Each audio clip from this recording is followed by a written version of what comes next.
Are you struggling for consistency in your sim racing? Does your iRating look like a roller coaster? If so, we have good news for you. The way to get more consistent is to first understand what you're doing differently than the professionals. And VRS is the answer. With our competitive subscription, you will have the telemetry, setups, tutorials, and everything else you need to fully analyze your driving. Our data packs and the ability to compare your driving with the best in the world will show you exactly where to adjust your inputs, change your driving line, and shave seconds off of your lap times. And our powerful and precise Direct Force Pro wheelbase and precision pedals are being used by some of the world's best drivers. All these champions agree that VRS hardware is not just the best on the market, it's also priced well below the competition. So if you're looking to upgrade to direct drive and the best pedals in sim racing, VRS is your answer. If you want to get better, get faster, and make it happen sooner rather than later, you owe it to yourself to find out why so many people are switching to VRS. You'll be so glad that you did. Visit www.virtualracingschool.com and learn why the best use VRS.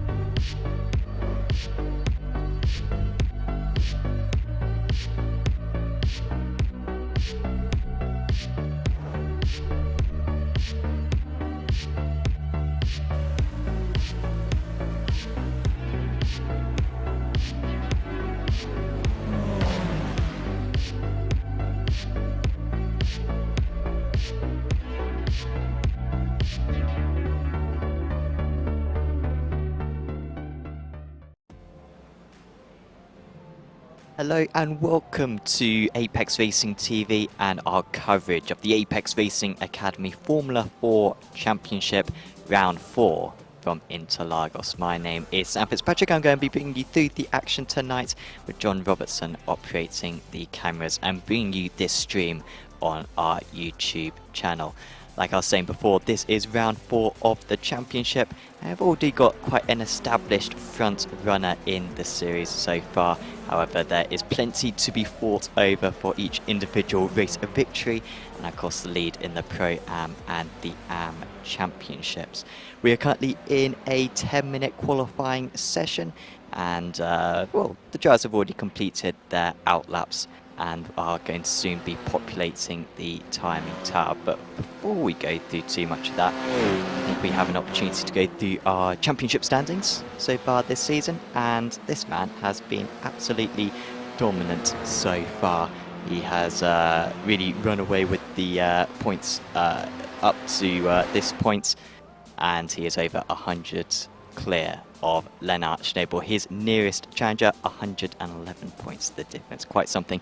Job scores should be bringing that a little bit closer. Redford is yet to lose a race this season, and in practice he was absolutely imperious, so it'll be tricky to beat this evening. Lennart Schnabel, like I said, in second place. Then there's Johan Stoltz.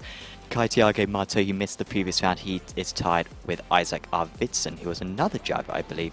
He wasn't able to attend last week's meeting at Watkins Glen. In the Pro-Ams, it has been an up and down championship, and it's impressive actually. You'll see by the overall points that Tobias Sek has had a stunning season. He's actually second place in the overall standings, which is very rare for that to occur. He's been very solid. Sarah Morfatova, though, was second place overall in the points last week. She has been in a very good run of form. Daniel Porter missed last time out. He had a great start to the season of Porter and looked very strong in practice earlier on. Nielsen and Lewis round out the top 5.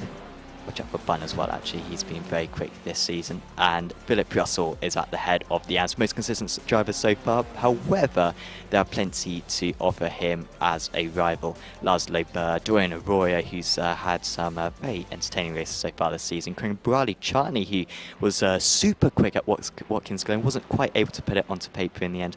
And Paul Joseph Klest rounding out the top 5. But it's only round 4 of the championship, and we have another 5 to go after this one, so it's still time to change. However, Redford looking ever so strong at the top of the standings at the moment, and will be a force to be reckoned with for the rest of the season. You can see he is currently on provisional pole ahead of his Delta Sports teammate Kai Thiago Mato, who ran him very hard back at Donington some 3 weeks ago. And well, he'll be hoping he can do the same thing this week, albeit go one better, perhaps with the opportunity around this very kind of GP layout Interlagos circuit, that huge flat out section over the climb and heading into turn 1.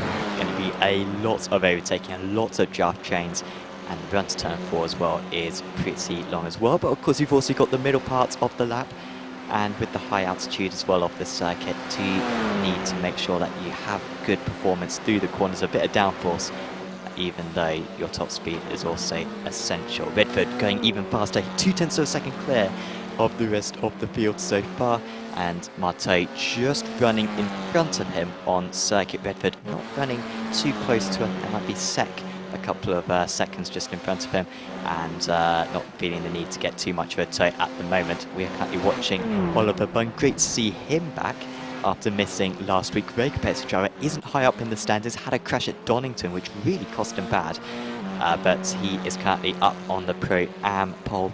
And Michael Kabach, who was fastest in practice out of the amateur drivers, he is currently at the head, albeit very close behind to Joseph Gibbons and Philip Russell, who hasn't taken too many AM poles so far this season, is in third place, albeit Russell always just manages to avoid the collisions, probably the most experienced amateur driver we have in the field.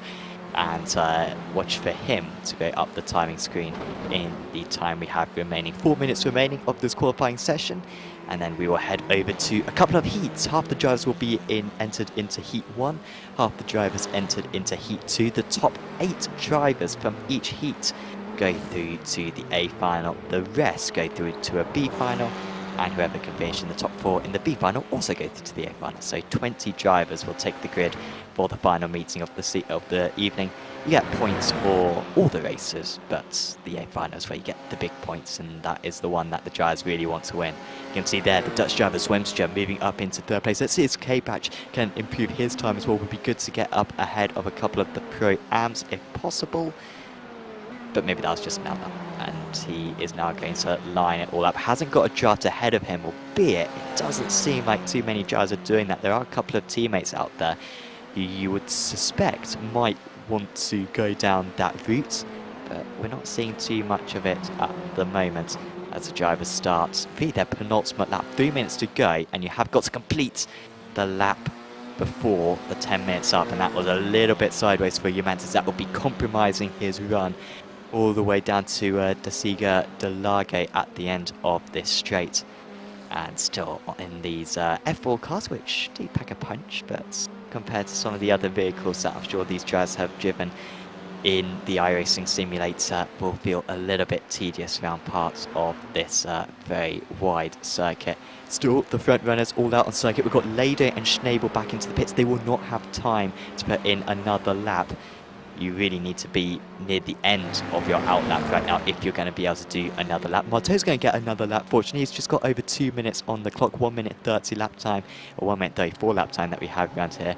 Marteau's lap, no purple sectors at the moment. I don't think this is going to be enough to rival his teammates, and it's no improvement. Would still be an excellent lap. I think that put him on the second row of the grid with that lap time, as Bedford goes even faster, just shaving a little bit of time. Swemstra looking good though on this lap. He's just set the fastest, well, apologies, on the previous lap he set the fastest burst sector of anyone. I think maybe getting a bit of a draft behind another driver, wasn't able to deliver on the lap, but he is just starting his final attempt, and with the time coming to about 95 seconds remaining, everyone who is coming to an end of the lap, this will be their last lap. So this is it for Bunn, who would love to get a pole position in the Pro-Ams, needs to make up some points, only in 6th place in the Pro-Am Championship, which is very much below where he should be. He should be right up there fighting for the title. Is he able to improve? No. In fact, I think that may have been another outlap, but he's not going to be able to complete this lap. He has not got enough time. Charney, who was brilliant at Watkins Glen, just absolutely lighting it up. I've never seen the Cambrali perform quite so well. He improves, but he doesn't move up any places. Suarez, the pro driver, in the middle of the AMs at the moment.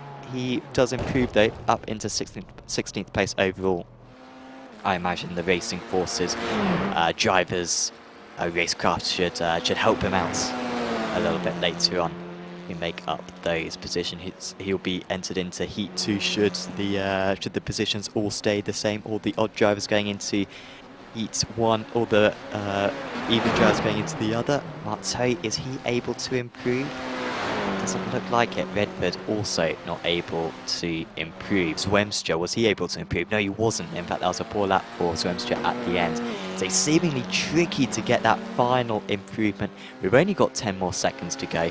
Morfatover will be close. I'm not sure if Morfatover is going to get to the line. Sek does make it to the line. He takes Pro and Pole. Was Morfatover there in time? If she was, it wasn't anything special. And instead, we'll start, well, in Heat 1 in 6th position. So here is the grid then. Will Redford, for the 3rd time out of 4 this season, on pole position ahead of Kevin Zwemstra. Alex Lado in 3rd position, and Lennart Schnabel lines up in 4th. Then we've got Daniel Porter ahead of Sarah Morfatover. That should be a good battle. Those two have been very competitive this season. Joseph Gibbons, top of the amateur drivers. There's Philip Russell, who has already admitted to thinking about the championship back at Watkins Glen. He is very much trying to just accumulate those points as the season progresses. Michael Griffin lines up in 9th place. Then it's Lars Lober, Cambrali Chani, Dorian Arroyo, Paul Joseph Klist, Matea Cuenza, and Karim Zinaun, who is serving a pit lane start. So he'll have a bit of catching up to do. If I recall correctly, you get released fairly early on in the pit lane here, so you can actually get out and not lose too much time. So watch out for Zinaun. And of course, what the drivers are fighting for in this Heat 1 and the Heat 2 is that top 8 finish. They're also fighting for points, so it is worth finishing, 3rd place over 4th place, for example. But it's very easy to have an incident in your heats, drop down, have to race in the B final, and then really anything can happen in the B final. You might not get through that, and your entire meeting could be ruined. So essential for these guys to all keep it neat and tidy and make sure they convert on that top 8 position. We've got 20 more seconds left of gridding to go. Karim Zinaun, like I was saying before, for Thermal Shock Racing, he will be starting all the way from the back. Everyone else is onto the grid, and these F4 cars really not making much of this extremely wide front straight. Expect so much racing around this track, lots of slipstreaming. It should be a fun evening of driving. So the lights are coming on then for the first race of the day.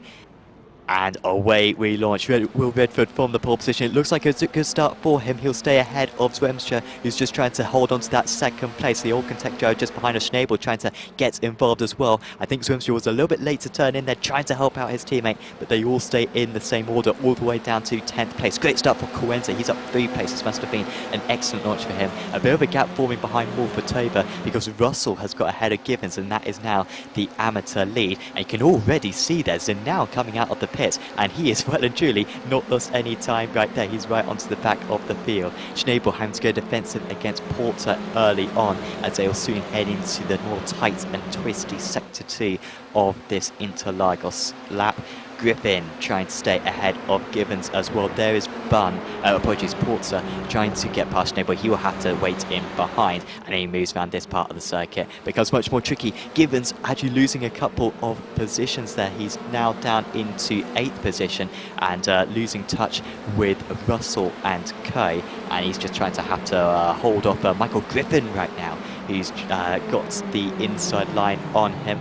And these two losing each other plenty of time and losing the draft as well, and this will be so frustrating for these two. Gibbons eventually does lose out to his rival, and Griffin will start to lead this train, which will all inevitably bunch up as they head through to turn 13 and on to the start-finish straight. Has Zwemstra kept close enough for the toe? You can see on the timing tower that gap is coming down.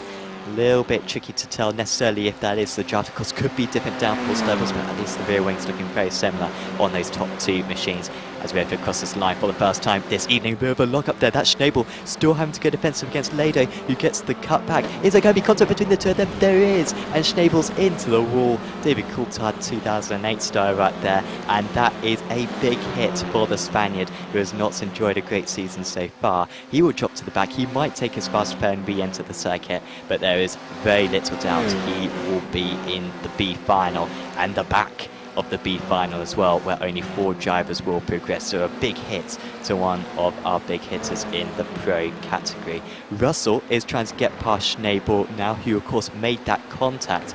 I don't see any damage on the front wing of Schnabel's car, but he is really struggling. I think he almost certainly has damage. It'd be great to get an onboard of that, because he is losing a lot of time. You can see he's just sliding all over the place. I doubt he would have heated up his tyres too much right there with that contact. And so I think he's just limping around trying to get to the pits, and well, potentially we might have 2 of our pro drivers not getting through to the A final, as we are going to get a replay of what happened here. So this was Lado, and Schnabel was going up his inside, so Lado had already got ahead pretty much. And then, well, make your own decisions on that one. Was it a case of Verstappen, Ocon? I hesitate to use F1 analogies, but apart from Mark Webber's crash in WEC, I don't really know that many references to this circuit. But was it an Ocon Verstappen where he didn't leave enough space? Well, that was probably a car's width there, but it's a tricky one. The stewards will probably have a look at it. Schnabel with that damage didn't look too bad. I mean, it's not really visual. Ooh, that's Griffin slow. Has he gone long at turn 1? He seemed very slow trying to rejoin the circuit, and that is him out of the advancing spots. Bad news there. Russell and Gibbons both going off the circuit. They've got 11 instants to play with. Do these drivers. Griffin now off the circuit, but no worries there. You'll see the drivers use that off track a lot. You can gain quite a bit of time, but you need to use them selectively. It's all about using the tactics here, saving them up. But around this circuit, it's very easy to pick up the 1Xs. Arroyo now ahead of Charney. I think, has he just made that move? I think he has. Well, they've been fairly evenly matched actually on this lap, so I think maybe a couple of laps ago he may have done. But he certainly started behind Charney. On the grid did Arroyo, who's, I think, got through to the A final from the B final. I think at 2 of the races so far this season. He's been very successful in those attempts, as we see Zinao not making super quick progress, but he has got past Paul Joseph Clist. And I was surprised. I do recall, I think, some scenario in the past of a driver serving a pit lane start and then coming out quite close to the rest of the field, but I didn't recall it being quite that close, because he lost no time whatsoever, and if anything just avoided any risk of a first lap collision. Gibbons up the inside of Russell. These two, I think, are just going to battle all race long. They haven't got too many drivers behind them. I doubt they've got the pace to keep up with Morphetova ahead, so this could just be a duel all the way to the line. And this isn't a unique circuit here at Interlagos, where it's very wide, and yet, at least in my experience, it's quite easy to just cover off the inside. That's a lot of the corners. You'll see drivers just hugging the inside all the time. And even around turn 4 there, it's not necessarily obvious how to get past as the other driver. These cars are so small, I imagine they will be able to find a move here and there, but at least that time, Gibbons was able to hold off Russell. And, well, I was saying they were by themselves, but in that first sector, Coenza able to gain 2 tenths. In the second sector, Coenza gained 7 tenths. So if they keep that up, there might be a change. Zinan and Clist still battling. Clist now off the circuit. I think Clist for a moment got ahead of Zinan, who seems to have lost quite a bit of time out there. And now the British driver behind apologies, behind Lennart Schnabel. Thinking of Jan-Lennart Struff right there. Clist here it was with Zinan. So he got back ahead then, and then lost it by himself, and I think there was contact there with Zinan. So I hope the Thermal Shock Racing driver doesn't have damage. Well, you can see that definitely made contact, didn't they? Because Closter's got a lot of damage on that car. Zinal's pace still seems to be strong, albeit I think he will be caught by Schnabel by the end of this race, which is important for Schnabel. Will put him up a couple of places for the B final. Dole Burke occupying that final advancing spot. This is the only wheel-to-wheel battle going on right now. Given still having to hold off Russell as best as he possibly can. Go for the gap. Racing versus Thermal Shock Racing. And that time at least there was no gap for Russell to attempt to make a move. Of course, brother of George Russell is Philip Russell, and yeah, trying his best to emulate his sibling right now. Cambrali Chani is also very close to Dorian O'Roy. Those two have been glued to one another for much of this race. The field is still fairly close. It's not totally obvious to see. I don't think there's like a long enough kind of complete straight round this second to see all the drivers kind of cycle through, but at least from sort of Gibbons down to Chani, they all are in the same postcode at least. Russell actually losing a bit of time through the middle part of this. Pretty much no turbulent air is what the drivers have been saying, at least in their interviews about these cars. So you can stay close, but Russell not fully committed to the Zhong Chao right there, and now is getting barely any of the draft ahead. I think that one's pretty much signed and delivered then for Gibbons, who should be able to take, I think, a couple of points off Russell right here with this result. He needs to gain a fair few more. He's a long way behind us in the championship, but like I was saying earlier on, this is only round 4 of the season. We have got over half the championship remaining even after today, so our opportunities. There is our race leader, in case you didn't realise who our race leader was. He has won all 6 of his races so far this season. His only blemish was that he didn't get pole at round 1 of the championship, as far as I can recall, as Chinese just got past Arroyo. But besides that, for Redford, he has been perfection. Ever so good. And he's consistently lapping 10ths to a second quicker than Zwemstra. This is looking very ominous for the rest of the field. Maybe Kai Tiago-Mato, the only driver who can put a candle to him tonight. In fact, Charlie's quite slow now. I wonder if he's... Oh, I think he made contact. I think he made contact with Arroyo. And we have seen a lot of fairly small contacts. Well, we wait to see what this contact was like. Charlie fully behind. This was a brave move. Oh, and then he's lost the car. I mean, even that, I'm surprised he's so slow. But it does seem like if you get a bit of contact in the corners, then it can easily, you know, put out of whack the steering and the driving. Oh, in fact, Arroyo's now slow.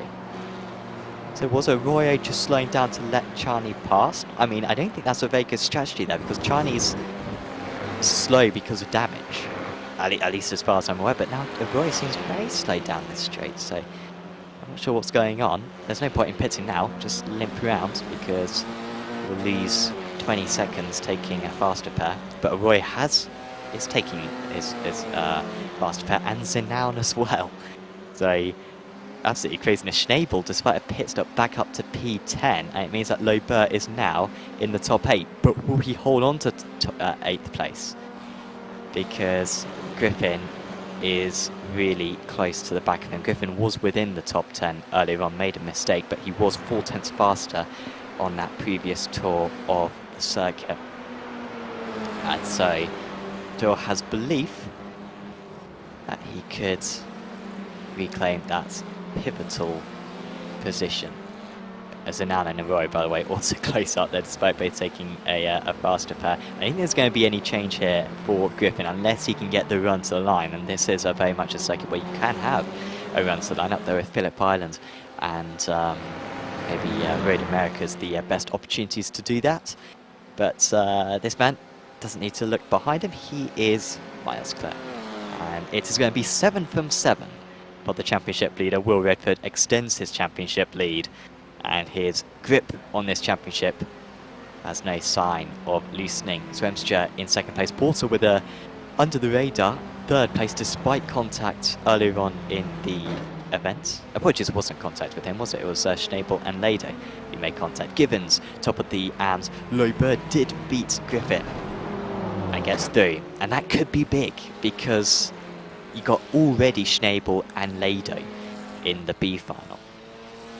Lado admittedly was going to be starting very near the back for that B final, but he will still be a menace come the end of the race.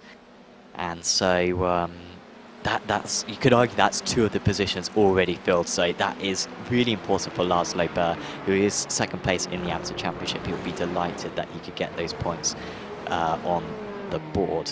And it's just Paul Joseph Close actually who's crossing the line, and then that will be it for us. And we will very quickly go over to the Heat 2, but there's the results. Redford, Swemstra, Porter, Morfetova, Givens, Russell, Quenza and Loiber, your advancees.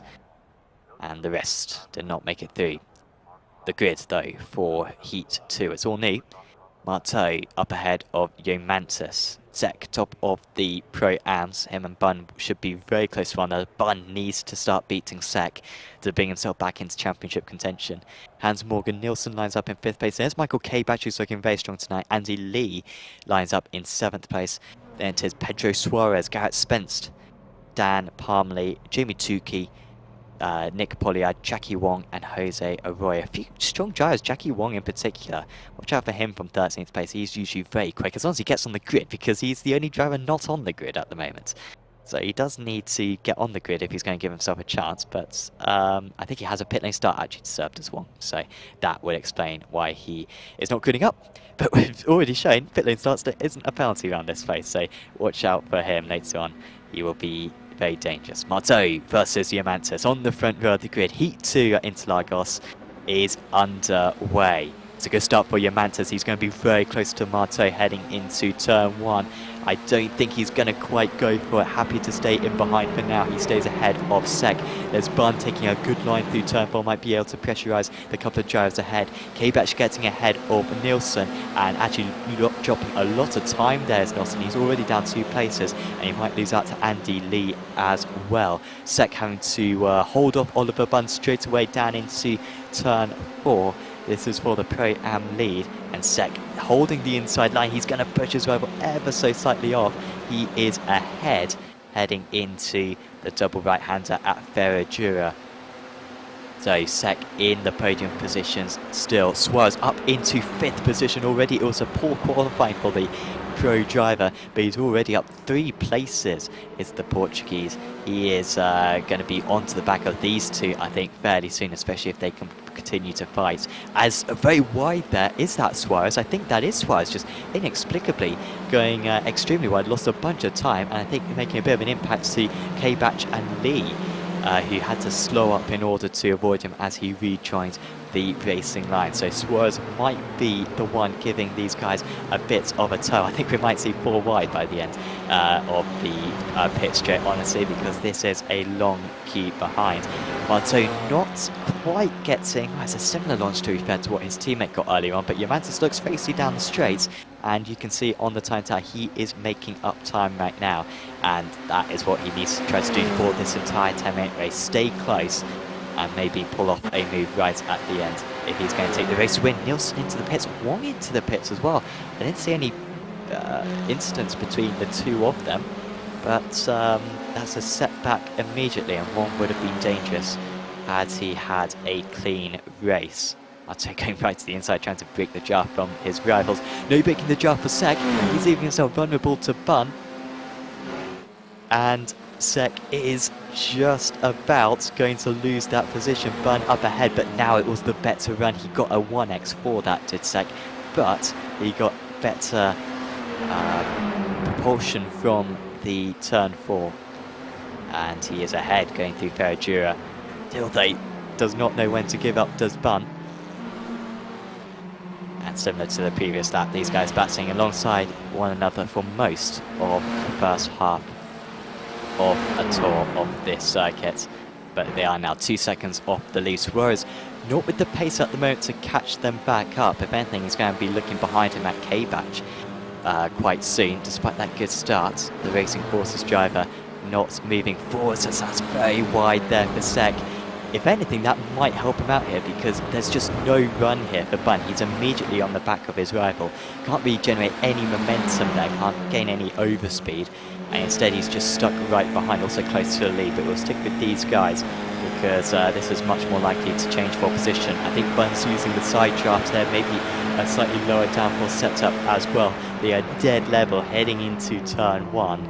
And it's Sek who holds on again, but there's just no relief around this Interlagos circuit because immediately we're on to another straight, and that's Senna S, so perfectly designed for the cutback because you can just get such a nice run through turn 2. And Suarez is definitely bringing down the gap to these drivers, as I hesitate to get too dramatic about this overtake because you can almost guarantee these guys will swap back. But Bun, I think, is ahead, and this is the longest time he has been able to stay ahead so far in this race-long battle. But getting closer in their mirrors are that chasing train behind them, half a second faster. Suarez gained on that previous lap. On this lap alone, he's gained another half second. So we'll probably go through rinse and repeats in just a moment down that straight. We've also got Spence just trying to catch up to Andy Lee right now, the 7th and 8th position. You can just see them go through in the background as we get a replay of what happened to Pollard, because I did not see this one. Him and Wong, apologies, so Pollard didn't pit on that one, but Wong did pit, and that is probably why Pollard with a big slide. But his pace, oh man, well, at last lap at least for Pollard was very slow. But I think it may have been a mistake. He's actually lost now to Jose Arroyo. As the Mantis is very close to Marto. I think actually lifting out of it, I don't think he wants to pass yet. Does the Mantis? I think the Lithuanian has the pace for the lead here. But it's a bit of a poison chalice because you'll just immediately give your rival the draft. So, round 4 in this battle. Well, they seem to have learned some patience, or at least Sek has learned some patience. He's not interested in passing. These guys do seem to have the pace on the guys behind. Suarez, on that last lap, I think gained quite a bit in the first couple of sectors, but in the latter sectors, lost a couple of tenths. In fact, lost 3 tenths. Through sector 3, 5 sectors on this Interlagos circuit on iRacing. And so I think he is quite safe right there. Nilsson up against Jose Arroyo. Nilsson's just set the fastest first sector of anyone. 24.04, that's quarter of a second faster than anyone else. Must have got a lovely toe. His pace isn't bad to be fair, he's actually matching Bun and Sek right now as Nilsson. So it's a shame that he had that issue early on. Started up in P5. Qualified P10 in the overall qualifying, but he's not going to catch anyone else unless there's a collision, which is very possible because you can see on the timing tower it is close for all the drivers lined up ahead. A quick shout out, by the way, to one of our sponsors, SDK Gaming, who provide our overlay and also live timing, and we provide the software which makes Apex Racing TV broadcasts possible. You can have this live timing overlay in a variety of styles. You can have a heads-up display for whilst you're racing as well. It is absolutely great stuff. So do download SDK Gaming at SDK-gaming.co.uk. I think there's a 14-day field trial as well, so may as well give that a go. K-Batch is still behind Suarez. He cannot get past. I wonder if K-Batch actually didn't have Suarez ahead of him. Maybe he'd be, you know, a bit closer to the two ahead. I think he is just a bit slower, but this is a really positive performance here from Michael K-Batch, who was fastest of the AMs in practice. I think he was fastest in qualifying as well. And it looks like he's going to be able to take the race win in this heat as well. Yeah, so really positive performance from him. Just needs to make sure he doesn't go for anything too low. There are points available. You score points for your overall position. So if he was able to pass Suarez, that would be beneficial for him. And it would put him up 2 places on the grid for the A final. But on the balance of things, unless he's very confident about a move, it's probably not worth the risk. And it doesn't seem like he's necessarily much faster than Suarez, maybe the draft just keeping him in play. Sek is so close to Bun just ahead. I think again he's hesitating. It's a 10-minute heat this. They've got 2 more laps to go to these drivers. Yeah, I think they are just yeah, holding back for a moment. Oh no, what's happened to Sek now? I see a little bit of smoke and I see him go down the standings. Maybe I looked away for a moment there. I missed what happened on screen. But Tobias Sek now down into 6th position. And this is what happened. So he was going around the outside. Oliver Bun, no, he wasn't. Oh no, he got onto the grass. Maybe his vision was slightly impaired just being so close, and he'll be kicking himself for that one because he wasn't pushing for anything there, Sek. He was just lining himself up. And it means that Suarez is now up into 4th position. And Bun with an opportunity at starting quite a few places ahead of Tobias Sek for the A final, if it ends like this, Sek at least ahead of Lee still. So positive right there. Also another, well, thanks to everyone who's in the YouTube chat. I think it is 100% Portuguese supporters right now. I've only just opened it up. But great to have you guys around. Oh dear, Nilsson, no. He's been so quick as Nilsson. That's a huge shame. Oh, and we've got another spin. It's Lee, and he's outside the top 8. Oh man, Andy Lee was doing really well. He was comfortably in the top 8. He was keeping up with Suarez and K-Batch. And had an opportunity to maybe pass Sek as well after his mistake. But he's behind Palmley, and a long way behind Palmley. Will be annoying for Nilsson as well, because I think Nilsson would have been within a fighting range of catching up as well. But here we go. Does Juventus want to pass here? Or Sek's now had another problem. Deary me, everything's going on in this heat too. Plenty of mistakes right now. So it's a heat 1 to be fair. Lee still isn't close enough to take advantage of that one. But Juventus didn't seem to be too aggressive into turn 4.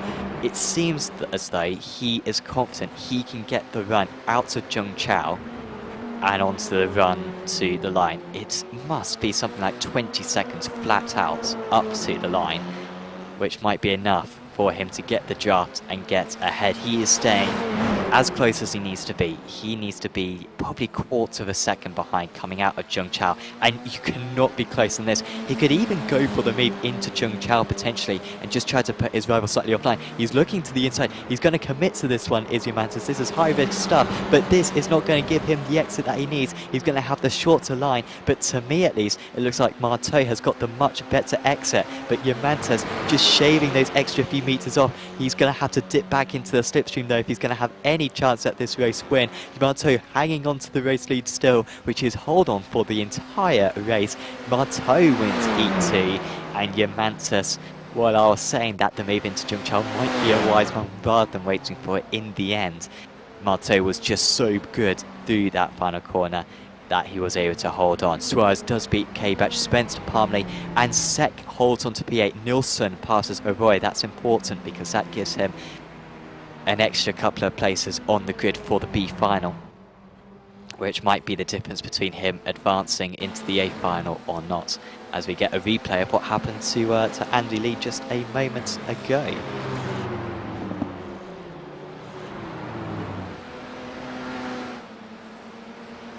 There was carrying too much speed, unfortunately hesitated before making contact with a couple of other drivers, and here was what happened to Sek. So Sek had done a good lap there. You can see he's right on the tail of K-Batch. And then if it was the grass on the entry before, it's the grass on the exit this time. Sek spinning round. And there he is. He's I've tried this, to be fair. There's a few kind of tyre barriers which you can go behind here at Interlagos. Unfortunately, none of them really go to anything particularly interesting. I would like a circuit where, or a layout of this where it cuts out the middle sector. Would be quite fun, like it used to be. Marteau up ahead of Juventus then in Heat 2. Bun, Suarez, K-Batch, Spence, Palmley and Sek all advancing. The rest into the B final. And you'll see a few of them up on screen now. because this is our B final. Top 4 tonight go through. Previous rounds it's been top 6, but because we've got a few less entries, we're going for top 4. Griffin on pole, Lee in second place. Then it's Schnabel, one of the 2 pros. Nielsen in 4th, who looked quick in his heat 2. Charney, Jose Arroyo, Zenown, Nick Polliard, Dorian Arroyo, Jamie Tukey, Paul Joseph Klest, Jackie Wong, and Alex Lado. Lado with the most work to do there. But, well, let us know who you think is going to advance in this heat, in this B final. So Wong is starting from the pits once again. He's got another pit lane start to serve. Not that's much of a penalty. Griffin as well is starting from the pits. Well, this means that Andy Lee is effectively on pole position as we launch away. Schnabel might be able to take it away from him immediately, though. They are alongside heading into turn 1. Top 4 progressing in this crucial B final race. Schnabel, much more pace around the outside, and he immediately takes the lead. That is absolutely perfect for him right there. Lee immediately getting back into the draft, however. Nielsen trying to get the toe behind as well, and then there's quite a gap. A couple of drivers exiting the pit lane as well. Need to make sure that they rejoin nice and safely. Schnabel up ahead of Lee still, and he just needs to get that middle sector behind him, and he should be able to pull away enough to be safe out in the lead. Good start for Zenan. He's up 3 places. Polliard up 3 places. Really poor start for Charney, despite those couple of pit lane starts. He is down into 6th position right now as they are alongside Lee. Really wants to hold on to this one, forgetting about his class being 2 ranks lower than Lennart Schnabel. Doesn't look like it right now out on circuit. He was fighting all the way, but eventually plays second fiddle, albeit is still well within draft range. Dorian Arroyo, you can see the smoke behind. That is going to harm his chances of progressing. His brother Jose Arroyo still doing well, but Dorian down from 9th position on the grid. As we see Lado already up to 5th place from last. He started last, or penultimate at least. But he is mega right now as he almost crowds out Polliard there. He needs to make sure that he catches up to Zenan, but we've got a 14-minute B final here. There is plenty of time for him to be making up these moves later on. But for now, Polliard is ahead, but he's left himself very vulnerable down into turn 1. Lado, surprisingly to me at least, doesn't just put it straight down the inside, but Polliard makes it fairly easy for him there, giving him a wide berth. And so now he needs to rejoin the circuit safely. Wow, that was close to contact. I think that was one of the amateurs. Now, was that Arroyo who was just making his way past? Ever so close there. Look at that chain. 4 drivers just ahead. 268 of Griffin leading it out. But none of them up close enough to the advancing spots at the moment, as we've got another lock-up. That's Tukey going wide that time. And I think Wong may have lost some time in all that as well. Dorian Arroyo now at the back of the train.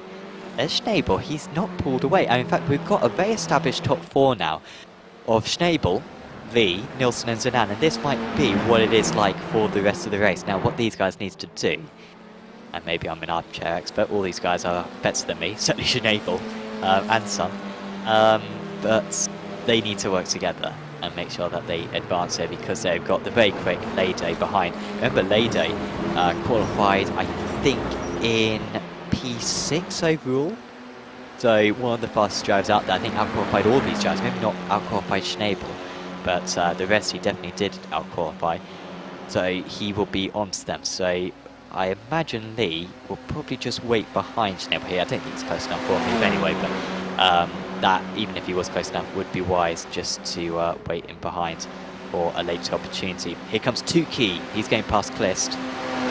Really see a way of Tukey getting into the A final from here, if I'm honest. However, that will help. Zenan round. And the P4 man makes a crucial mistake. And Karim Zenan has made a couple of mistakes so far tonight, and he does not want to let Griffin go. He's trying to squeeze him on the outside. Here comes a little kink before Jung Chao.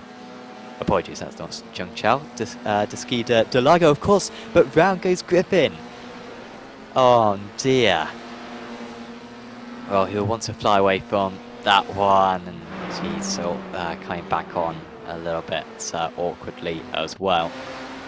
He was on, well, he wasn't quite on fire, Griffin, but he was certainly warming up, giving himself a chance. There was the spin for Zenown in the first place, just, well, I wouldn't necessarily say pushing too hard. I mean, he may have been slightly offline, but maybe the low drag that he was running costing him right there.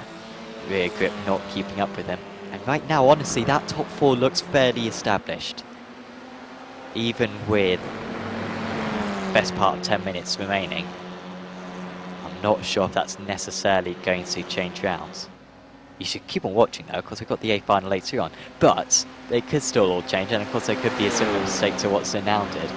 But it's not looking too good. So Lado, who started in 15th place, 13th place, apologies, all the way up into the top 4. And of course, I'm just recalling now, as again, Griffin, of course, was on pole position, wasn't he? Oh, as we see, Clist still battling Tuki. These two have been going at it for a while. In fact, I think earlier on I said that Tuki was trying to get past Clist. In fact, that may have been when we cut to him a couple of laps ago, Tuki losing out to Clist. Pollard, after his earlier off, he is 2 seconds a lap faster than these drivers. But he's not able to overtake quite yet. Clist still in P8, Tuki P9, and Pollard in P10. With Dorian Arroyo trying to chase these guys down. Everyone's still running in this B final, despite the issues that a few of them have had out on circuit. Everyone's still trying to get points. If you advance into the A final, oh no. Well done, Jamie. That could have been a lot worse. I thought he was heading onto the grass there, and if he had, he would have been sliding into the wall. And we've seen how brittle these cars are already tonight. So Jamie Tuki down below Pollard. But yeah, what I was saying before is if you advance into the A final from the B final, you don't get any points for the B final, you just get your points from the A final. But if you don't get through, then you do get points. I think it's 1 point between each position. So Charney, for example, would be scoring more points than Tuki right now. There is an interest in these guys battling one another, and of course there could always be instance up ahead. Tuki trying to pass, but Pollard being able to take a fairly normal racing line there, not having to compromise too much for the attempted overtake. I think they're still going at it though. These two are getting a bit closer. Nilsson catching up to Lee. Just make sure he cuts out the errors that Nilsson they made in Heat 2. But Pollard and Tuki currently alongside. Pollard staying ahead though. Or is he? Now just swap back positions in fact. Tuki just ahead, contact! And straight away Tortorelli coming into my mind from F109. Now, we've seen similar contact so far tonight, causing like terminal damage to cars, so I hope that they haven't done any damage to their cars. A little bit of netcode, I think, to be fair, was involved, but iRacing will still give out the same amount of damage. It was ever so light, so I don't think there will be damage, but I wouldn't be shocked if there was. Oh, here we go. This is properly livening out now. So Nilsson's been catching up for a while. And if he wants to keep behind Lado, he sort of needs to make this move. Lado's been the fastest man in this race, really. He's been setting alight the timing boards. And Nilsson does move past Andy Lee. Now, is Lee giving up that position for good, or is he merely giving up the position for now just to get the run heading into Desquido de Lago? Looks like it's the latter. He's pulling back alongside, and this is heaven to Lado behind. Lee stays ahead. Also helps Schnabel out a little bit. I don't think he was under pressure from Nilsson anyway. But already, just through that first sector, these guys lost... in fact, they matched in sector 1, but lost half a second in sector 2 on this lap of these two drivers. So, yeah, it's not too good for them. Schnabel! Oh, my dear. Well, that is a surprise there from Lennart Schnabel. He's still in the advancing spots, but he was the one driver you could put your house on to have a clean race to the end. He had that race win absolutely in the bag. all of a sudden, Andy Lee might win this race. I don't think he's ever won an Apex Racing League event before, and I know it's only a B final, but I'm sure it would still be satisfying for him as, come on guys, just need to get through this B final. And then you're through into the A final, but they are leaving very little space for one another. Nielsen must have made a mistake earlier on in the lap because he's now over a second behind Andy Lee with 4.5 minutes of this race to go. Lado for the dummy. He gets his car slightly onto the inside. Was that enough moves there for Nielsen? I think that was pretty much alright, just going back to the racing line because he knew that Nielsen was fully behind him, but Nielsen nailing the center S. He's underneath and Nielsen will be a little bit frustrated. He couldn't quite cover that one off. Lado looks very strong here. How much is he going to squeeze him down into the Lago? Doesn't look like it's going to be too much. And Nielsen, I think, would be best placed just to get in the tow here. He's got the pace to keep up with Lado, and they could both catch up to lead by the end of this race. Could Lado go from 13th place, last on the grid, to first? It didn't really turn out to be last because Feature started from the pits, but it would still be a very rare feat in Apex Racing League, so this could be quite something going on right here. Here was what happened to Schnabel then, so I think it's just a common theme that the drivers are running so little. I thought that was going to be a mid-corner slide actually. That was just taking too much grass on the inside, lack of concentration from Schnabel. And he really unsettled the car right there, didn't he? He got well over the bump, and no surprise, the car spun round. Maybe even looking at his relative screen, probably entertained by the bats hall behind him. And that's what I would do, at least if I'm totally honest. Well, fallen for that one a few too many times. Lado catching up to Lee ever so quickly. Look at that, fastest up of the race again. I've seen him put in a purple time, I think 3 times so far in this race. He's been faster than Schnabel. He's been really good, as that's off the circuit for Lee, and that might make it a bit easy for Lado. I don't think that'll be a slowdown, it will be a 1x. I'll check in a moment if anyone is close to that 12 incident warning before they get a drive-through penalty. Lee defending. I'm surprised Lado didn't make the first move to the inside there. He was catching with a lot of speed, but look at the overspeed he's got. Round turn 5 and into Ferragura and Larangina. There's no response. Lado from last to first in this B final. And yeah, if there's any Spanish fans, let us know. Your presence should be very proud of your man right there. So the top 4 now separated by just 2.3 seconds. Schnabel's caught up to these guys by a decent chunk after that spin. There could still be changes, but well, I was saying earlier on that Schnabel would had this race win in the bag. Now I'm going to say that Lado's got this race win in the bag. Let's see if that's occurs. Really good battle, by the way, between Tukey, Pollard, Griffin and Arroyo. Just going on very near the back of the field, 9th, 10th, 11th and 12th at the moment. They are in a bit of a train. Also, Charney being caught by Zenown. I think Charney may have just made a mistake there. I didn't see that gap being particularly close beforehand. Zenown actually did lose that position on the previous lap. Zenown, because he put in a very poor lap time. Lost 2 seconds that previous tour of the track. But on this lap, he has been able to retake the position. It was the mistake then from Zenown. Charney, you see, just behind. Okay, too much speed. And that's a bit more of a mistake that we've seen so far. And, well, he was sort of maybe in a good position there, looking back at the circuit, knew exactly when to launch off again. Pollard and Griffin very close to one another. I think those two have been glued to one another for the entire race actually. Apologies that we haven't been able to show too much of this, but of course so much going on at the lead of this B final. Oh, that's going to be very close into turn 4. Seems to be closing the line ever so slightly. Was Griffin, but he to stay ahead there of Pollard. Apologies, or did he get past? No, apologies, he stayed ahead. I'm getting a little bit confused right there. But yeah, so it's, oh, that's very wide there for Polyard. He's going to be under pressure from Dorian Arroyo for the rest of this lap.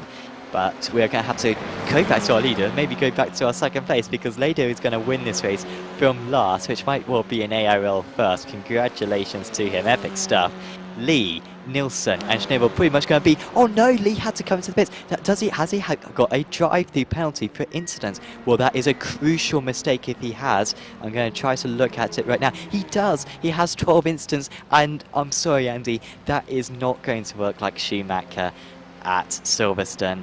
You cannot serve your drive-through on the last lap of the race. He will get a post-race penalty, and it will be Zenoun who progresses through, who maybe should have progressed through much more easily because of that mistake earlier on. But he will get through, and Lee will be furious with himself. I'm not sure when he picked up that last incident, whether it was on the last lap. If it was on the last lap, that is such a big mistake because he was comfortably through. He didn't need that second place. Sure, it was good positions, but man, he'll be furious with that one. Lado wins then ahead of Nilsson, Schnabel, Zenoun confirmed in 4th place. Vibonchani then was very significant at the end. Arroyo in 6th place. Then it was Paul Joseph Close. Good performance actually there from Close. Really solid. I think he likes the circuit, getting up to speed in this F4 car. Jimmy Tukey was in 8th. Then it was Michael Griffin, Nick Pollard, Dorian Arroyo. Look at Lee. I mean, that's 30-second penalty, I think. Down to 12th. And Jackie Wong in 13th. He just behind actually, so at least Lee beats his fellow countrymen, but yeah, not a good day for the drivers of that nation this evening. For the Z Challenger, Kalioth Racing drivers, the bottom 2 tonight. So we are now going to an advertisement break, and we'll be back with you in just a couple of minutes here on Apex Racing TV. Are you struggling for consistency in your sim racing? Does your iRating look like a roller coaster? If so, we have good news for you. The way to get more consistent is to first understand what you're doing differently than the professionals. And VRS is the answer. With our competitive subscription, you will have the telemetry, setups, tutorials, and everything else you need to fully analyze your driving. Our data packs and the ability to compare your driving with the best in the world will show you exactly where to adjust your inputs, change your driving line, and shave seconds off of your lap times. And our powerful and precise Direct Force Pro wheelbase and precision pedals are being used by some of the world's best drivers. All these champions agree that VRS hardware is not just the best on the market, it's also priced well below the competition. So if you're looking to upgrade to direct drive and the best pedals in sim racing, VRS is your answer. If you want to get better, get faster, and make it happen sooner rather than later, you owe it to yourself to find out why so many people are switching to VRS. You'll be so glad that you did. Visit www.virtualracingschool.com and learn why the best use VRS.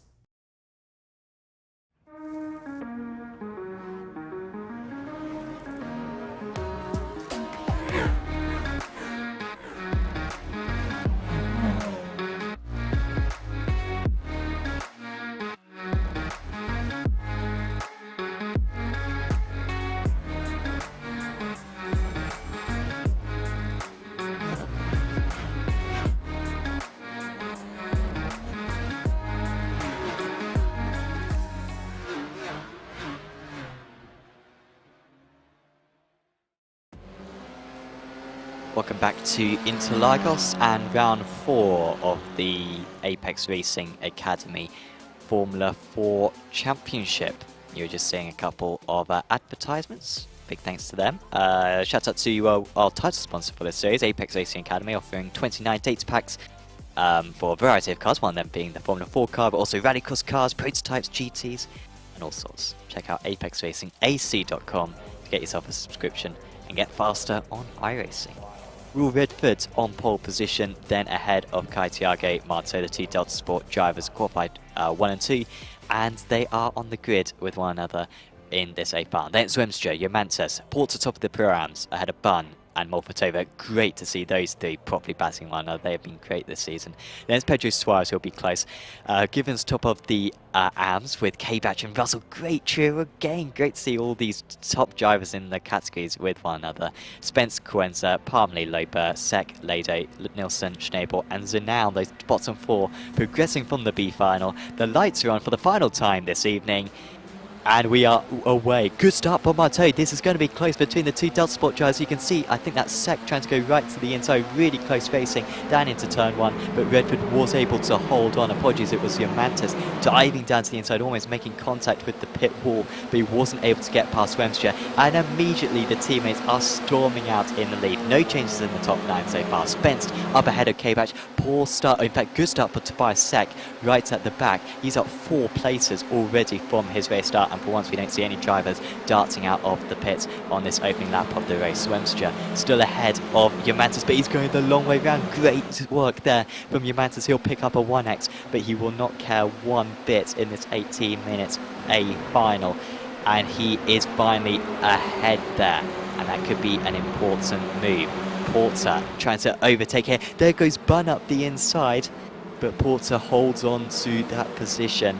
These two in differing heats, but will surely battle with one another all race long should they not have any issues as they break into the turn 10 for the first time in this race. Well, I was also just getting ahead of Molfetova a little bit further back. That was in the turn 4, I believe, as they're going to start the climb for the first time in this race. That is very tight for K-Batch there. Can he make the corner? He can, but geez, that was slow.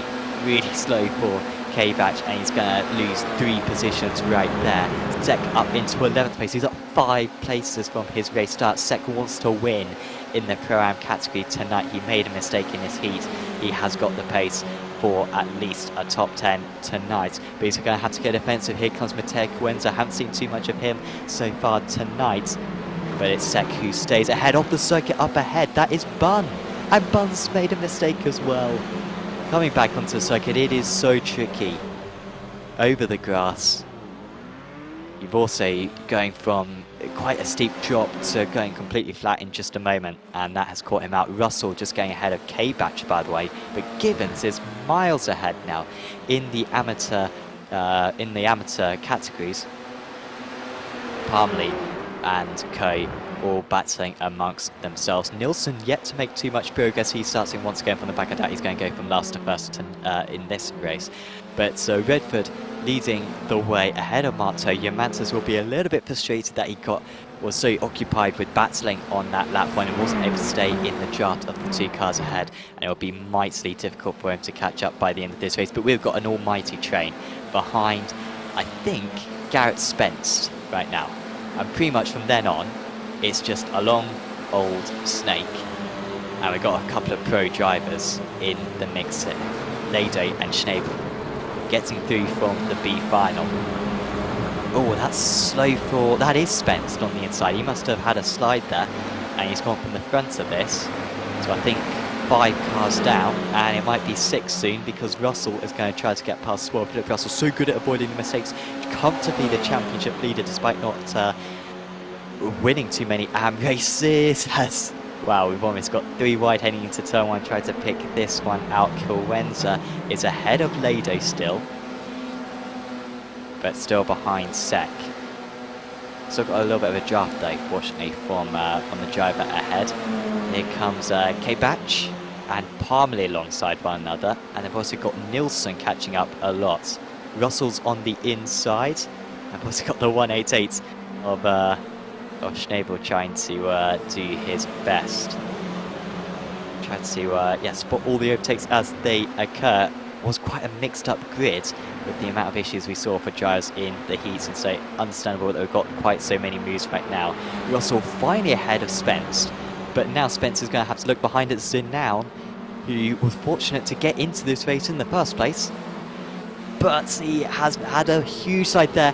Bigger slide though for Spence, his 2nd mistake in a lap, and he's lost some over 10 places, I think, with those 2 mistakes. He will be kicking himself, but he's gone very much from having a race of defending ahead of him to very much a race of attacking. Here was the mistake from Bun. He made a similar mistake earlier on, maybe? Maybe I'm forgetting. I think it was Sek actually, wasn't it? Who made a couple of mistakes at turn 1. And Bun at the rear of this field now. Marteau taking the lead. And that might be tactical between the teammates. But look at Umantis. Really close to these drives, and this is not pace that we... Well, to be fair, Umantis came very close, didn't he? I was thinking it was Wemstra earlier on, but Umantis was very close to the pace of Marteau earlier on. And we have got a three-way battle, and so far this season, viewers who haven't watched the first 3 rounds, Redford has not lost a race this season. We got 3 wide and an attempted pass in the grass. This is Schnabel. He just don't break for this corner, Lennart. Just go all the way around the outside, where he's actually quite gone for a smart move there, trying to get the cut back, but Lado covered it off. These guys are having a great battle. Coenza, who I don't feel like we've seen enough of so far this season, he is absolutely in the mix of this. But Lado way faster around the outside of Ferradura. And now ever so close to contact was Schnabel. Respectful racing though. They are making sure that they know where their nose cone is. And as long as Coenza can just not defend too much around this part of the circuit, he might be able to get a good draft heading into turn 1, but you can already see a significant gap forming between him and Lado. Lado just needs to ace Jung Chao right now, and that will really help in his quest for this position. But behind them, you've got Russell and K-Batch also catching up. Russell with decent pace in this final race. K-Batch has looked really strong tonight, fastest of the amateur drivers, but it's currently Gibbons leading that category as Redford retakes the lead. And these two, I don't think this is necessarily complete tactics, as in they're letting each other go. I think they're just getting the run of one another and just not fighting one another. Because it's not helping them, it's not improving their lap times, because Yamantis has caught leaps and bounds on them. Zwemstra 2.2 seconds behind that. Last lap Zwemstra lost 0.3, but actually Porter matched them. So maybe Porter, if he can get ahead of Zwemstra, might have a chance of catching up to those guys. Frankly, I think it's unlikely unless they really step up the batting, which, considering that Redford and Marteau are teammates, and considering that Yamantis is in a good position in 3rd place, I doubt that is going to kick off too much until the very closing stages. Coenza is still battling Schnabel. Schnabel will be so annoyed at this, or maybe he's having fun. It's difficult to tell, but he's passed. Move's not done by any means. He's still got to look in his mirrors, but that is big for Schnabel there. To finally get track position, and he can start to chase after Lado. He's only 10 seconds off the lead, a very small fuel split. I honestly thought, especially after that first lap, that the Delta Sport guys would be 10 seconds clear of 3rd place at this point. But actually, it's all stayed fairly close to one another, and there might still be positions that he can gain on the likes of... well, it's difficult to pick anyone out, because, I mean, you'd naturally go for Gibbons as maybe a driver who Lado and Schnabel can catch up as an AM driver, but you know, he's driving great right now, is Gibbons, so that's not necessarily going to happen. Redford's still leading then, 8 minutes into this final race of the evening. Difficult to pick and choose which battles we are showing, honestly, because there's so much going on out on circuit. Maybe Zinal and Palmley and co. That looks very close. I think Lober currently trying to attempt a move. We've also got Molfatova. That's an attempted move on Suarez, but now Molfatova has just gone way too tight there, and it's going to be overtaken by Gibbons. Molfatova started out the season as an amateur driver, but she's been way too quick for that. She's 2nd place in the Pro-Ams right now, and will be making some good points on Tobias Sek if it ends like this. But for now, she is battling with one of the drivers who she was battling earlier on in the season in the form of Gibbons. Gibbons up ahead though, 7th place overall, mighty stuff from him, as they just get past Garrett Spence there, who is doing a valiant job at getting out of the way of all these drivers. That's a mistake though from Gibbons, and I think this train is going to be gaining, because now that these guys are fighting, and it just shows if you do fight for just a couple of corners, also you can have a chain form behind you. And they've got Sek, Lado, Schnabel, and maybe even Coenza as well. Going to be very close to them by the end of this race. Just behind them, that is Lado and Schnabel. Schnabel really quick, fastest first sector of anyone. I think that's the fastest first sector I've seen of anyone. He's into the 23s in the first sector, is Schnabel. There goes Spence on the inside. Later, Schnabel has been glued together for pretty much the entire race, besides those few laps that Schnabel was stuck behind Coenza. He looks fast right now, doesn't he? He didn't look that quick in the B fine. It looked like Leder was actually a bit faster.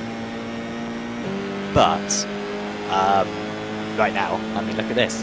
The German is all over the back of his rival. And he is up the inside. I don't think Leder's going to fight this one. They need to, either way, they need to just decide who's going to go ahead, because this is pointless right now, fancying this much. Albeit they might be having fun, and that's totally fair. But if they want to maximise the results, then this is a waste of time right now, battling with one another quite so hard. Coenza is just hanging around with these guys right now. He still wants a slice of the cake, and maybe their mutual dislike for Coenza, how he held them both up for so many laps, maybe that will be some kind of allyship, and they might start working together in just a moment. Morphetova is still only just ahead of Sek. Given's actually getting away a little bit, so Morphetova is struggling a little bit right now. We learned from Watkins Glen that Morphetova is going to fight every fight out on circuit, regardless at what point of the race it is, and it works very well for her last time out. Oh dear.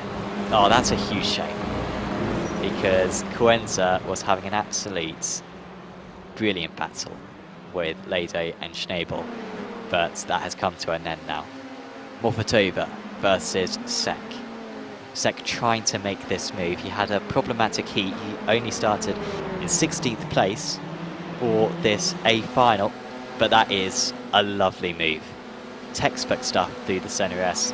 And it seems like once Morphetova gets overtaken by one driver, we saw this with Suarez earlier on, which he failed to make a move, got overtaken by Gibbons, and now that she's being overtaken by Sek, it's going to be overtaken by Leder and Schnabel.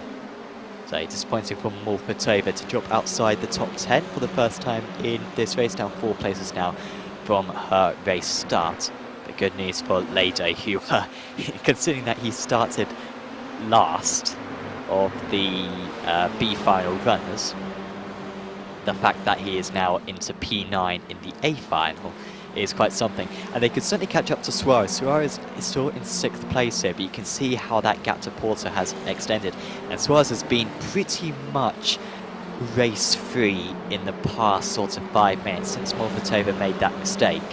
Suarez hasn't really had anyone to fight, so that is Suarez's pace, and he's not pulling away from Gibbons, so I think we are going to see an epic battle between Suarez, Gibbons, Sek, Leder, Schnabel, and maybe Morphetova in the closing stages. We're going to see an epic battle between these guys as well. Redford versus Marteau, the teammates, they just need to make sure that they don't lose this race. A 1-2 would be nice, but frankly it'd be embarrassing for them if they allowed Yamantis to get past. Right now, Yamantis does not look very good up there. Gibbons already caught by Sek. Sek storming along, and he's up the inside through turn 1. Tobias Sek up 9 places now, joint highest gainer of anyone, and he will set his sights on Suarez up ahead. 1.5 seconds to catch. He gained 3/10 on that last lap though, so I think he's got plenty of time to catch up by the end of this race. As there goes Schnabel on Leder again. Leder staying ahead. It's always quite telling to see, you know, just little hints with drivers squeezing one another to tell if they're getting annoyed with one another. And it's very obvious to see from the body, from the car language. However, these guys are keeping it very respectful. I mean, they're not crowding each other out. They're not, you know, shunting each other down the straights or anything. It's all very well respected racing so far, so it's good to see. But, well, we'll see if it stays like that for the rest of the race. Coenza back to the pits now, so he is probably going to be on 1 retiree from this race. So he just take back to the pits though, so he might use his faster pen, re-enter the circuit, but there's no, you know, laps down penalty that you get for this series, so as long as he does... Oh, wow, onto the curb there for Leder, or apologies for Schnabel. It's a wide circuit this, but not wide enough for these guys, and maybe it is starting to get a little bit personal now. Let's see how much space Leder gives. Now he gives the entire circuit, to be fair, to Schnabel. And Schnabel will just pop that one up the inside. Good speed carried by both of them. And Schnabel up 10 places now. Finally getting that move done. And he's now got Given, Sec, and Suarez is only just ahead. Suarez only 1.5 seconds ahead. So Schnabel was battling that lap, as you saw. He still gained 6/10 on Suarez, who was really maximising his result. Remember that great start that Suarez had in Heat 1. He's really done an epic job as the Portuguese driver so far, and if he gets 6th place, it would be very well deserved. But I don't think he's the 6th fastest driver. I'd go as far as say he's probably the 11th or 12th fastest driver. But by maximising that Heat result, he is absolutely, doing extremely well right now. And his best friend is going to be Tobias Sec, who is just holding up these drivers a little bit, but he is still catching up. Is Sec? It could be close between the lots of them. By the way, there's also a good battle between Zenow, Nilsson, Palmley and Lobert going out on circle. We'll try to get some action of that later on if this ever cools down, as in fact that is Zenow round. So that battle slightly smaller now. But let's see what's happening on this chase to turn 1. A little bit spread out actually, so Suarez still ahead of Sec. It's Givens versus Schnabel. The big one here. Givens, he wants the points for the AMs, but you do score overall points obviously, so there is a motivation, but he does need to make sure he doesn't get involved in a crash, because this would be an epic result for the Sauerland Motorsports driver if he could pull this one off.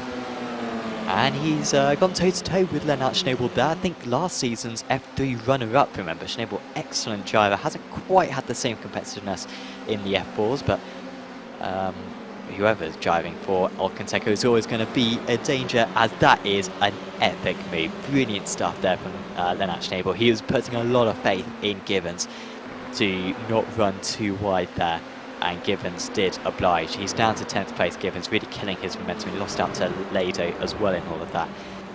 But that had to be done there for Schnabel. He's still got time to get up a couple more places, but only if Lado waits behind him.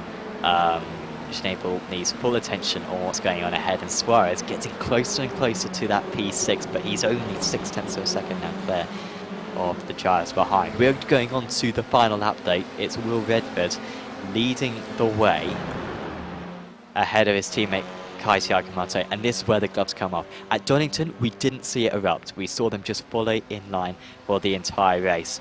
Will there be a move for Marte this time round? Yamanta's not doing anything. He knows that if he goes for a move right now for P2, the race wins over. It's probably best for him. Honestly, Yamanta Speed's going to win this race. Probably a run coming out of Jung Chao on the final lap. That's probably his best bet, honestly, but I think the options are short on him. Frankly, I don't think he's been quite as fast as at least Redford so far tonight. At least qualifying seemed to task that, as there's no change heading into turn 4, the Skido Interlagos. I don't think there's going to be any change around the middle part of the lap either. So we're going to see another run to the line, and we just have to go from past experience here. In the Heat 2, it didn't work for Yamantas, but Yamantas, remember, went for the move into Jung Chao. Marte was in that race. Will Marte think that he will go for the move into Jung Chao? As there goes Yamantas, he's going to try to go for it straight away. The race win might not be possible for Yamantas, but he wants to get P2 at least. Can he get the drive out of the corner? Redford is surely going to make this 8 from 8. Because the move has come from Yamantas. It's compromised any opportunity, and it's going to be another run to the line between these two. Albeit, I think this time, Yamantas might just win out. But this has been an epic season from Will Redford. This was one of his biggest tests. Certainly much closer than at Watkins Glen. But he is unbeatable. And in these F4 cars, it is now 8 from 8 for the Delta Sports driver, who takes the win at Interlagos. Yamantas does beat Marte. That will be satisfying for him after the close finish earlier on. Zwimstra finishes P4, Porter top of the prize, and Suarez holds on to P6. And I think the YouTube chat erupts in joy with that one. That was a great performance from him. There were some close runs to the line actually. Suarez only just ahead of Sec. Also Russell just ahead of K-Batch, but Givens did win in the amateur category. Congratulations to him. Molfatova finished in P15. I'm not sure why that was. I might be being a little bit thick there. Maybe there was an incident that I didn't see. But yeah, Molfatova ending up quite far down in a row of Pro-Am drivers who did not have a fun time out there near the end of the race. So here was the Philip Russell battle right at the end. That was with K-Batch, I believe. And this is what happened to... well, I'm seeing that, so I'm not sure what the... necessarily, if I'm seeing the correct thing right here. This was super close to this. K-Batch just coming in behind, and then cars littered across the circuit. Redford crashed, and I think everyone else fancied like copying there. And yes, that was the finish there. Molfatova ending up in 15th place. I think you may have just seen... no, apologies for that one. But anyway, on the results then, Will Redford's 1.2 seconds clear, but it was not that comfortable ahead of iRacing Mantis. He'll be encouraged by that good performance. Marto in 3rd position, then it was Kevin Zwemstra, Daniel Porter under the radar, but a very strong P5, and that brings him into Pro-Am Championship contention.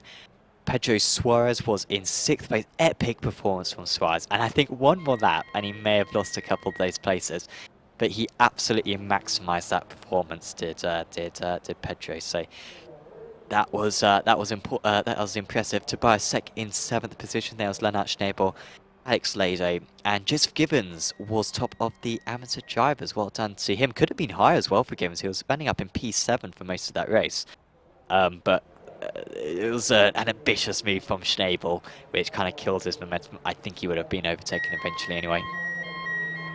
Molfatova was 11th. Okay, I'm a little bit confused now. Maybe I was just looking at the on the screen wrong, to be fair. But I thought she finished in 15th, but I don't know what's happening there. But my bad on that one, apologies. Molfatova in 11th.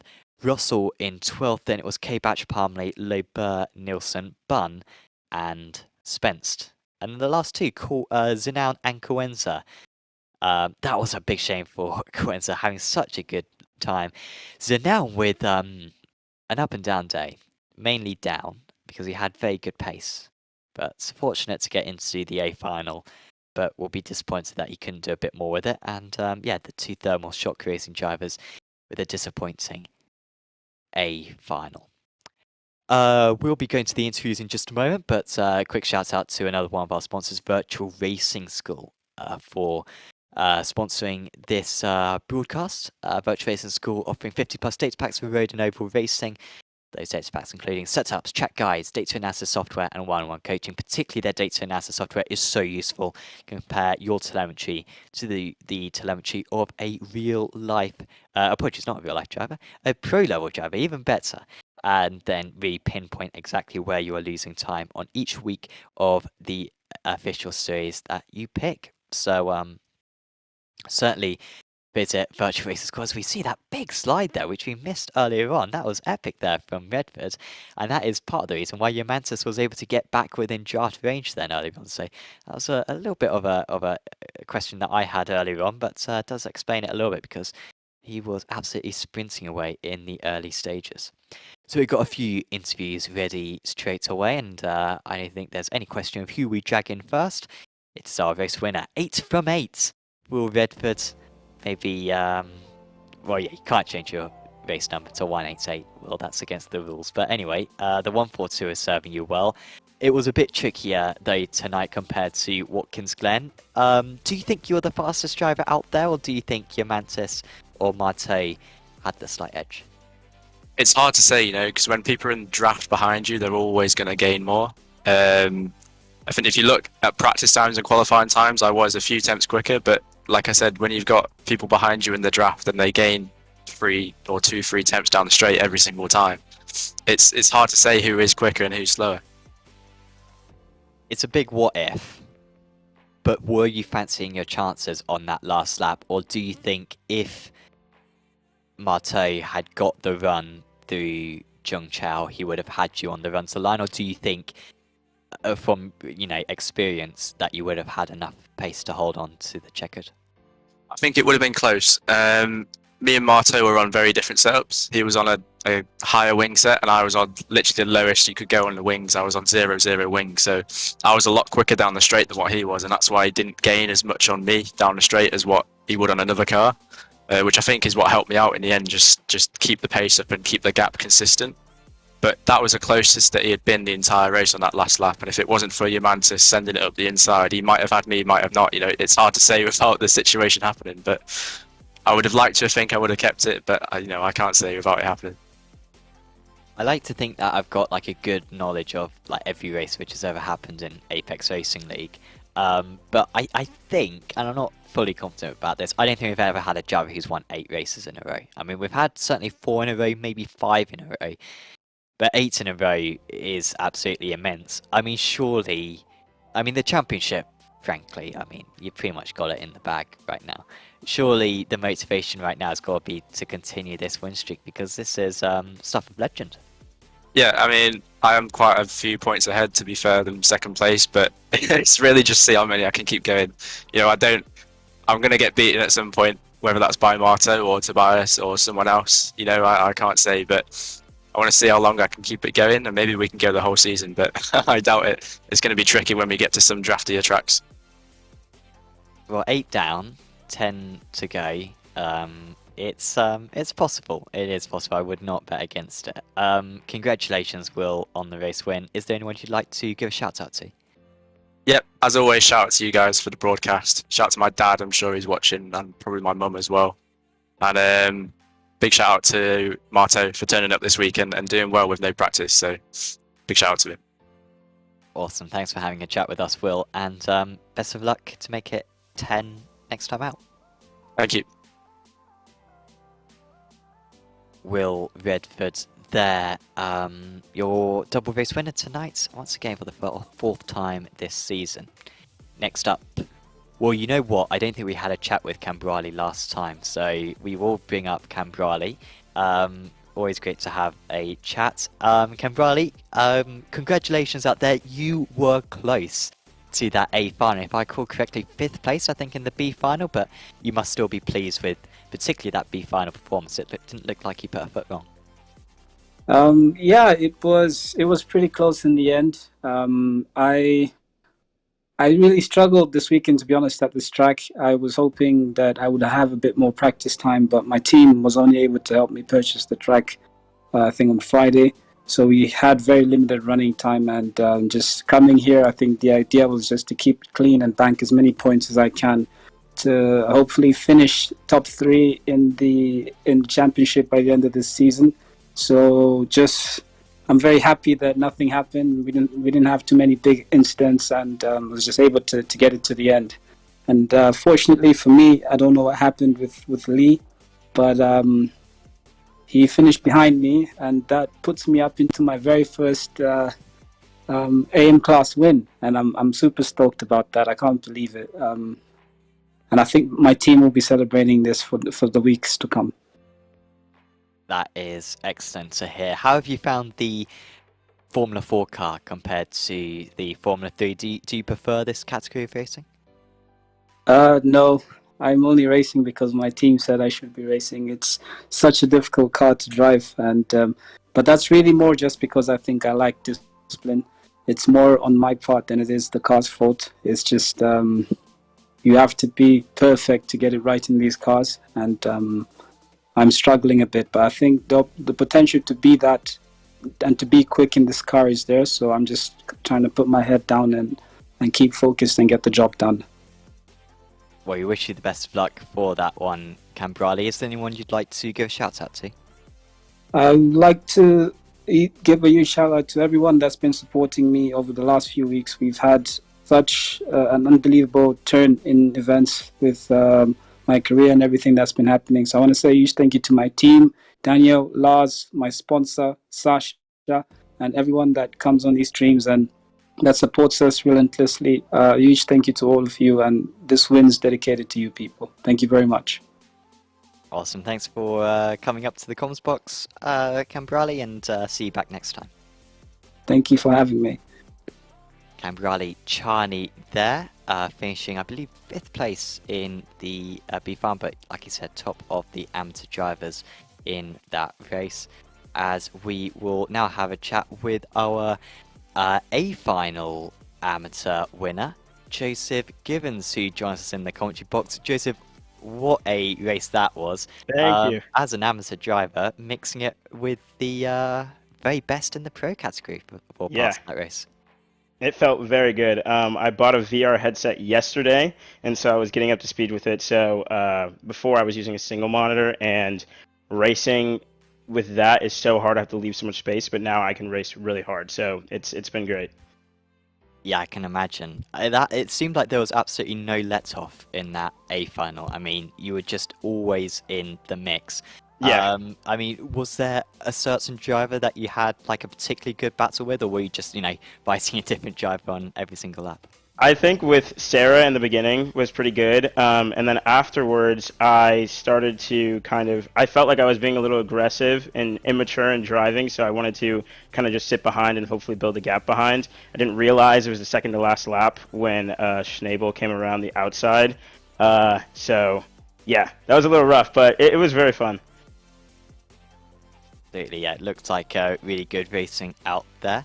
Next time we are heading to Laguna Seca. Seca that everyone knows. I'm not sure what part of the US you're from. Are you from that coast, or is Yeah, I'm from California actually. Oh, cool. So you've been to the track before? No, I have not, only virtually, but I'm very excited. I love Laguna Seca. It should be a really fun race. Well, best of luck that you can repeat that amateur class victory, Joseph. Thank you. Anyone you'd like to give any thanks to? Yeah, I'd give it thanks to all my brothers, and then my friend Grant Manny. We got into Formula One around the same time. That was like 2 years ago, and now we're both very into racing. So, yeah. And shout out Oculus as well, because it helps me race a lot better. Awesome. Yeah, I imagine this is a wide circuit. I'm sure it helped a lot today. Yep. So congratulations, Joseph, and hope you keep up that form. Awesome. Thank you so much. Joseph Gibbons there, your amateur class victor tonight. And I'm still confused where Morphetova finished, honestly, because I'm sitting on the timing tower then. She was 15th. And then on the official standings, she was 11th. So I'm not sure what's going on with that one, honestly. But I think... so maybe there was a connection issue. I'm going to say Morphetova was 11th place. On that one, because she was 11th place before, so I think it was just like a connection issue, but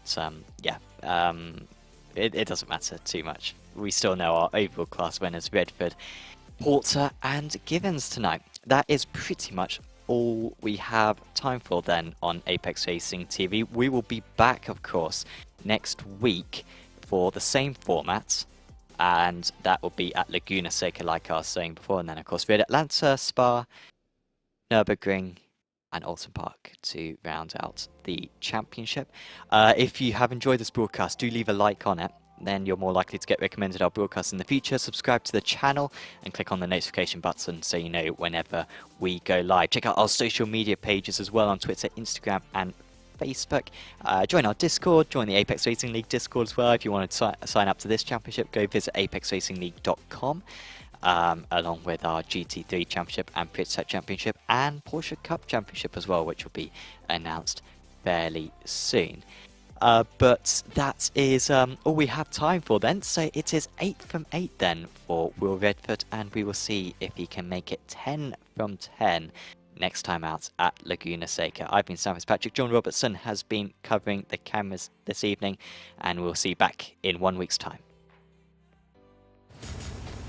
Are you struggling for consistency in your sim racing? Does your iRating look like a roller coaster? If so, we have good news for you. The way to get more consistent is to first understand what you're doing differently than the professionals. And VRS is the answer. With our competitive subscription, you will have the telemetry, setups, tutorials, and everything else you need to fully analyze your driving. Our data packs and the ability to compare your driving with the best in the world will show you exactly where to adjust your inputs, change your driving line, and shave seconds off of your lap times. And our powerful and precise Direct Force Pro wheelbase and precision pedals are being used by some of the world's best drivers. All these champions agree that VRS hardware is not just the best on the market, it's also priced well below the competition. So if you're looking to upgrade to direct drive and the best pedals in sim racing, VRS is your answer. If you want to get better, get faster, and make it happen sooner rather than later, you owe it to yourself to find out why so many people are switching to VRS. You'll be so glad that you did. Visit www.virtualracingschool.com and learn why the best use VRS.